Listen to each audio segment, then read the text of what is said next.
बिस्मिल्लाहिर्रहमानिर्रहीम। अस्सलाम वालेकुम। ये तमाम व्यूअर खैरियत से होंगे। अल्लाह पाक आप तमाम स्टूडेंट्स को खैरियत से रखे, खुश रहें। और आयाशियाँ थोड़ी सी आप लोगों की अभी ख़त्म होने जा रही हैं, आप तमाम स्टूडेंट्स की, और जो छुट्टियाँ वगैरह थी जो भी सीन हुआ, ठीक है।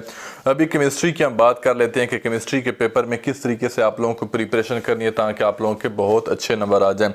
तो 2 से 3 जो मोस्ट इम्पोर्टेंट इसके पोर्शन है, ठीक है। एक तो MCQs का पोर्शन है, उसके अलावा शॉर्ट क्वेश्चंस का पोर्शन है और लॉन्ग क्वेश्चंस का पोर्शन है। ये आप तमाम स्टूडेंट्स के साथ मैं शेयर करता हूँ, इंशाल्लाह जल्द काफ़ी हेल्प होगी, ठीक है। सबसे पहले प्यारे स्टूडेंट्स जितने भी 9th क्लास वाले देख रहे हैं, अल्लाह पाक आपको कामयाब करे। आमीन तो बोल दो यार, कमेंट सेक्शन में आमीन लाजमी लिख दो, ठीक है। बुक को ना एंड से स्टार्ट करना है, ठीक है। स्टार्ट से मत लेके आना, बुक को एंड से लेके आना है। एंड वाला हमारे पास चैप्टर है केमिकल रिएक्टिविटीज़, केमिकल रिएक्शन वाला चैप्टर है, ठीक है। और इस केमिकल रिएक्शन वाले चैप्टर में सबसे इम्पोर्टेंट आप लोगों के पास ये आप लोग देखें, comparisons of chemical properties and reactivities, ठीक है। जिसमें हमारे पास आ जाती हैं अल्कली मेटल्स आ जाते हैं, अल्कलाइन अर्थ मेटल आ जाती हैं, ठीक है। जैसे अल्कली मेटल में अक्रेंस हो गई।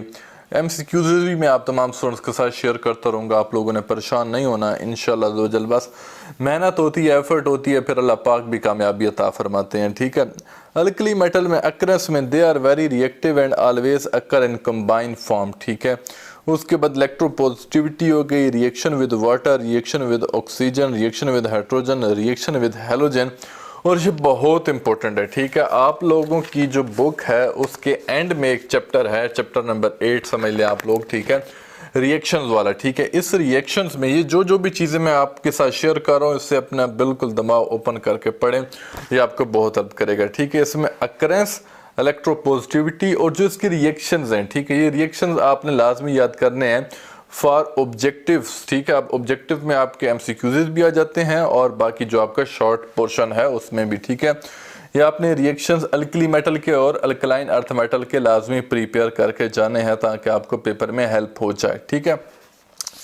ये आप लोगों ने तमाम अच्छे से कर देना। उसके बाद इनर्टनेस ऑफ नोबल मेटल्स, उसके बाद इनर्टनेस ऑफ नोबल मेटल्स के बाद इसमें आ जाते हैं मेटल, नॉन मेटल, ठीक है। ये मतलब चैप्टर नंबर 8 को आप लोगों ने सबसे पहले प्रिपेयर करना है। इसकी फिजिकल केमिकल प्रॉपर्टीज़, ठीक है, और उसके साथ इसकी रिएक्टिविटीज़ वाले, ये बहुत इंपॉर्टेंट टॉपिक्स हैं, क्वेश्चन है, इन्हें आपने लाजमी याद करना है। उसके बाद आ जाएँ इलेक्ट्रो पॉजिटिव करेक्टर हमारे पास है, ठीक है। तो इट्स मीन्स के ये जो हमारे पास मोस्ट इंपॉर्टेंट चैप्टर है ना, केमिकल रिएक्टिविटीज़ वाला, ये आपने सबसे पहले प्रिपेयर करना है। इसके बाद हमारे पास आ जाता है इससे पीछे वाला चैप्टर इलेक्ट्रोकेमिस्ट्री, ठीक है। इलेक्ट्रोकेमिस्ट्री में आप तमाम स्टूडेंट ने क्या क्या करना है अभी आप लोगों को बता देता हूँ। और अगर अभी तक भी आप लोगों ने लर्नोलॉजी चैनल को सब्सक्राइब नहीं किया तो इस वीडियो को देखने के बाद जाके उससे भी सब्सक्राइब कर लेना। लर्नोलॉजी चैनल हमारा यूट्यूब पे है, जो लर्नोलॉजी मोस्ट इम्पोर्टेंट चैनल है स्टूडेंट्स के लिए, वो भी लाजमी सब्सक्राइब करना। उस चैनल पे बहुत इंपॉर्टेंट वीडियोस आती हैं स्टडी से रिलेटेड और बाकी स्कॉलरशिप से रिलेटेड भी, ठीक है। नेक्स्ट हमारे पास है इलेक्ट्रोकेमिस्ट्री वाला चैप्टर, ठीक है। और इलेक्ट्रोकेमिस्ट्री वाले चैप्टर में वर्किंग ऑफ द सेल, ठीक है, ये बहुत इंपॉर्टेंट है। वर्किंग ऑफ द सेल में इसमें सेल्स कौन कौन से इंपॉर्टेंट है देखें। डाइनियल सेल्स बहुत इंपॉर्टेंट है। अब ये 1-2 गलतियां बच्चे करके आते हैं केमिस्ट्री की पेपर में, वो समझते हैं कि अब सिर्फ लिखना ही पड़ता है। ये बात गलत कंसेप्ट है, ठीक है। सिर्फ लिखना नहीं पड़ता, आपने लिखना इस सेंस में है कि आपको नंबर भी मिलें, ठीक है। अब नंबर कैसे मिलेंगे, एक तो पहली बात है जो आपसे क्वेश्चन पूछा जाएगा उसका आपने आंसर लिखना है और आंसर के साथ डायग्राम वगैरह लाजमी बनानी है। जैसे कि अब डाइनियल सेल है, ठीक है, ये इसकी आपने प्रॉपर डायग्राम साथ बनानी है अगर पेपर में आता है। इसकी आप लोगों ने कंस्ट्रक्शन, वर्किंग प्रिंसिपल, ठीक है, और इसके यूजेस, ये 3 चीज़ें अगर आपसे लॉन्ग में पूछा जाए, ठीक है, तो ये 3 चीज़ें आपने पेपर में लाजमी साथ मेंशन करनी है, वर्किंग, कंस्ट्रक्शन और इसका प्रिंसिपल, ठीक है। नेक्स्ट हमारे पास ये डाइनियल सेल आ गया। इसमें एक बहुत इंपॉर्टेंट क्वेश्चन है बच्चों, ये शॉर्ट क्वेश्चन पेपर में आता है, differences between electrolytic cell and galvanic cell, ठीक है, कि इलेक्ट्रोलिटिक सेल और गिलवानिक सेल में डिफरेंस बताएं, ठीक है। तो अब पेपर में अगर 2 डिफरेंसेस पूछते हैं तो आपने 2 लिखने, अगर शॉर्ट का पूछा जाता है, ठीक है। और लॉन्ग का पूछते हैं तो आपने फिर 4 4 5 5 7 डिफरेंसेस भी लिखने हैं और इनकी एग्जांपल भी लाजमी देनी है अगर ये आपका लॉन्ग का कोई पार्ट ए या पार्ट बी कहीं से भी कोई भी आ जाता है, ठीक है। और आप लोगों को पता है अकॉर्डिंग टू पेपर स्कीम, ठीक है, वो ये चीज़ें लर्नोलॉजी चैनल पे ऑलरेडी मैं बता चुका था बहुत पहले ही, तब भी आप तमाम स्टूडेंट्स को कह रहा था कि जाके लर्नोलॉजी चैनल को सब्सक्राइब कर लेना जो हमारा यूट्यूब का सेकंड चैनल है।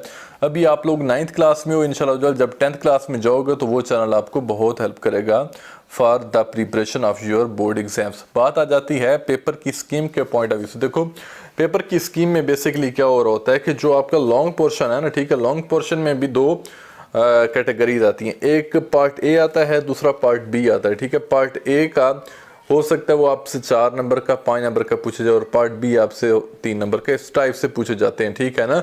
तो उसके भी अलग अलग नंबरिंग होती है। तो ये जितने भी चैप्टर हैं, चैप्टर नंबर मोस्ट इंपॉर्टेंट 7, ठीक है, 7 आपका ये क्या कहते हैं लॉन्ग टॉपिक्स में, लॉन्ग क्वेश्चन में लाजमी एक ना एक क्वेश्चन आता है। तो आपने यूनिट नंबर 7 को बिल्कुल भी नहीं छोड़ के जाना अपने पेपर के पॉइंट ऑफ व्यू से, ठीक है। उम्मीद है आपको समझ लग रही होगी, ठीक है। और परेशान ना होना, पेपर अच्छे होंगे, ठीक है, हिम्मत तो करनी पड़ेगी हमें इंशाल्लाह। उसके बाद डाइनियल सेल हमारे पास हो गया, ठीक है। उसके बाद हमारे पास है down cell for production of sodium metal. Sodium metal की प्रोडक्शन के लिए डाउन सेल यूज होता है, ठीक है। और उसकी वर्किंग प्रिंसिपल आप पेपर में ये वाला सवाल भी आ जाना तो आपने किस तरीके से करना है। इसका सबसे पहले कंस्ट्रक्शन हो गई, कंस्ट्रक्शन के डाउन सेल्स बनता कैसे, उसके बाद आपने इसकी डायग्राम बनानी है जो आपकी किताब में बनी हुई है, ठीक है। ये डायग्राम आप लोगों ने पेपर में लाजमी बनानी है। जब ये आपकी डायग्राम बन जाएगी तो इस डायग्राम को आप लोगों ने लेबल भी करना है, ठीक है। लेबलिंग मस्ट है, लेबल नहीं करके आओगे एवं लिख दोगे तो फिर नंबर आप लोगों को उस चीज़ के नहीं मिलेंगे, सही क्रेडिट नहीं मिलेगा। तो आपने इसको लेबल भी सही तरीके से करना है ताकि आपको नंबर पूरे मिलें, ठीक है, नहीं तो नंबर आप लोगों के कटेंगे। उसके बाद down cells for the production of sodium metal, ठीक है, वर्किंग ऑफ डाउन सेल। अब इसकी वर्किंग में आप लोगों ने क्या करना है, एक तो प्रॉपर पहले हेडिंग देनी है और उसके बाद आप तमाम स्टूडेंट्स ने इसकी इक्वेशन, ठीक है। अब इक्वेशन में जैसे half cell reaction at anode and half cell reaction at cathode, पूरी प्रिपरेशन इंशाल्लाह आप तमाम स्टूडेंट्स की हो जाएगी, ठीक है। ये इसलिए एक्सप्लेन कर रहा हूँ कि क्योंकि 2 से 3 इंपॉर्टेंट वीडियोस आप तमाम स्टूडेंट्स को मिलती रहेंगी, ठीक है। तो तभी आप लोगों को अभी तक चैनल सब्सक्राइब नहीं किया तो इस BCPM साइंस चैनल को भी लाजमी सब्सक्राइब कर लेना जिस चैनल पे ये आप वीडियो देख रहे हैं। और जो दूसरा चैनल मैं ऑलरेडी बार बार रिपीट करता हूँ ताकि आप लोग भूल ना जाए, इसलिए एक ही बात को दोहराना पड़ता है बार बार, क्योंकि होते हैं बच्चे एक चीज़ को 10 दफ़ा बताओ फिर भी मैसेज करते हैं कि सर जी वो चैनल का नाम क्या था। लर्नोलॉजी 1000 दफ़ा मैं बता चुका हूँ कि लर्नोलॉजी चैनल का नाम है। टिकटॉक पे ही पूछ रहे होते तो टिकटॉक पे हमारा अकाउंट लर्नोलॉजी के नेम से ही है, ठीक है। अगर आप लोग टिकटॉक यूज़र हैं तो लर्नोलॉजी चैनल आप लोग टिकटॉक पे भी सर्च करेंगे तो वहाँ पे भी आप लोगों को मिल जाएगा, लर्नोलॉजी नेम से है, ठीक है। पूरी कोशिश है कि यार स्टूडेंट्स के लिए एक VIP चैनल होना चाहिए जिसका नाम इंशाल्लाह बता दिया आपको। कोरोजन एंड इट्स प्रिवेंशंस, ठीक है। कोरोजन्स क्या होती हैं और इसकी प्रिवेंशंस क्या हैं। चैप्टर नंबर 7 मोस्ट इंपॉर्टेंट है, मेरी बात सुन लें आप तमाम। इस चैप्टर को आप लोगों ने बिल्कुल भी नहीं छोड़ना, ठीक है। Step by step chapter wise आप लोगों की प्रिपरेशन होगी इंशाल्लाह। जल्द पेपर जैसा भी आप लोगों के सामने आएगा, ताकि अगर मुश्किल भी आता है, टेक्निकल भी आता है तो आप लोग आसानी के साथ उसको हैंडल कर लें। इस लिहाज से प्रिपरेशन में आप तमाम स्टूडेंट्स की कराऊंगा इंशाल्लाह। रस्टिंग ऑफ आयरन आ गया, ठीक है। Prevention of corrosion, removal of stains, paints and grease वगैरह हो गए, ठीक है। तो आपने ये एंड वाला चैप्टर बहुत अच्छे से इलेक्ट्रोकेमिस्ट्री वाला करना है। फिर आप लोगों ने इसकी जितनी भी एक्सरसाइजेज हैं, ठीक है, एक्सरसाइजेज जिसकी कुछ तैयारी नहीं है, बिल्कुल भी परेशान है, तो आप लोगों ने क्या करना है, ओनली एक्सरसाइजेज बहुत अच्छे से याद करके चले जाना, पेपर आपका बहुत अच्छा हो जाएगा, ठीक है।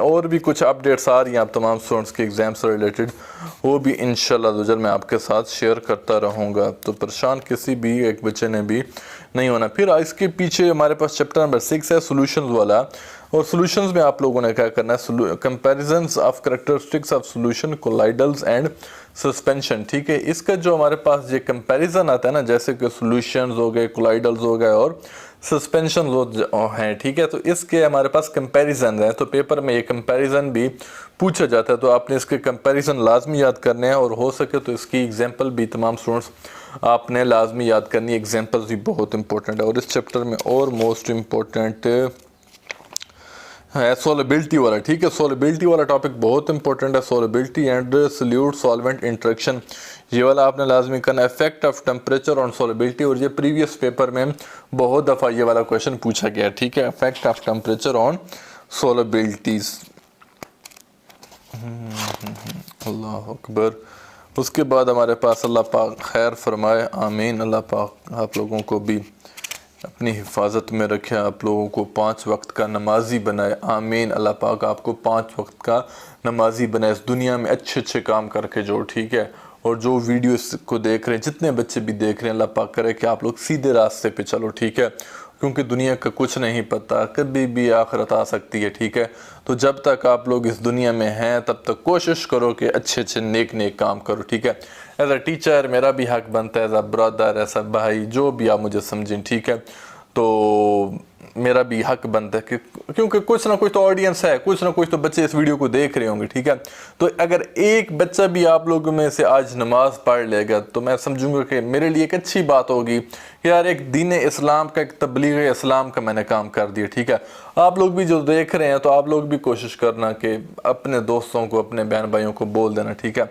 तो कोशिश करना नमाज पढ़ने की, ठीक है। तो ट्राई करनी चाहिए। बाकी अल्लाह पाक हिदायत दे आपको भी, मुझे भी, हम सबको, ठीक है। क्योंकि इंसान ही हैं, इंसानों से ही गलतियां होती रहती हैं, तो अल्लाह पाक करम फरमाए। सैचुरेटेड सोल्यूशन हो गए, ठीक है। चैप्टर नंबर 6 हमारे पास टाइप्स ऑफ सोल्यूशन हो गए, जैसे कि सल्यूट सॉल्वेंट हो गई। MCQs बहुत ही मेरे माइंड में आ रहे हैं, तो इंशाल्लाह मैं MCQs भी आप तमाम स्टूडेंट्स के साथ, या मैं एक प्रॉपर वीडियो बना के ना, ठीक है, लर्नोलॉजी चैनल पे अपलोड कर दूंगा, ठीक है, जिसमें MCQs हो गए और जो फर्स्ट वाले चैप्टर्स हैं उसकी वीडियोस, ठीक है। तो जो जो चीज़ बताई है ये आप लोगों ने आज लाजमी करनी है, और बाकी एक्सरसाइजेज बहुत अच्छे से करनी है। परेशान नहीं होना कि यार बाकी चैप्टर्स का अब हम लोग सर जी क्या करें, तो उनकी वीडियो भी आएगी, स्टेप बाय स्टेप पैटर्न में आएगी। तब भी आप लोगों को बार बार कह रहा हूँ कि नीचे कमेंट सेक्शन में लिखा होगा लर्नोलॉजी चैनल का लिंक होगा, उससे आप लोगों ने क्लिक करना है, डायरेक्ट चले जाओगे लर्नोलॉजी चैनल पर, उससे सब्सक्राइब कर लेना, वहाँ पर आपको वीडियोज़ मिलती रहेंगी। अल्लाह पाक आपको कामयाब करे। Thank you so much. अल्लाह हाफिज़।